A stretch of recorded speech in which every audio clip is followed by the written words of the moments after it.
போதைப் பொருட்கள் குறித்து விழிப்புணர்வு ஏற்படுத்தும் வகையில் நியூஸ் 7 தமிழ் அன்பு பாலம் மற்றும் கிரீன் ட்ரீம்ஸ் ஃபவுண்டேஷன் சார்பில் விழிப்புணர்வு பேரணி நடத்தப்பட்டது.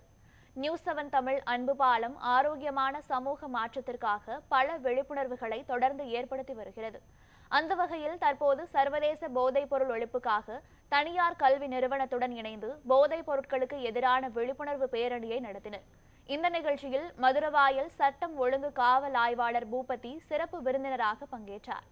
பேரணியில் சுமார் 100க்கும் மேற்பட்ட மாணவர்கள் போதைப் பொருட்களுக்கு எதிரான பதாகைகளை ஏந்தி சுமார் 2 கிலோமீட்டர் தூரம் வரை நடந்து சென்று விழிப்புணர்வு ஏற்படுத்தினர். மேலும் காற்று மாசை கட்டுப்படுத்தும் விதமாக 50க்கும் மேற்பட்ட மரக்கன்றுகள் நடப்பட்டன. இந்நிகழ்ச்சியில் போக்குவரத்து போலீசார் பலரும் கலந்து கொண்டு நியூஸ் 7 தமிழ் அன்பு பாலத்தின் முயற்சிக்கு பாராட்டு தெரிவித்தனர்.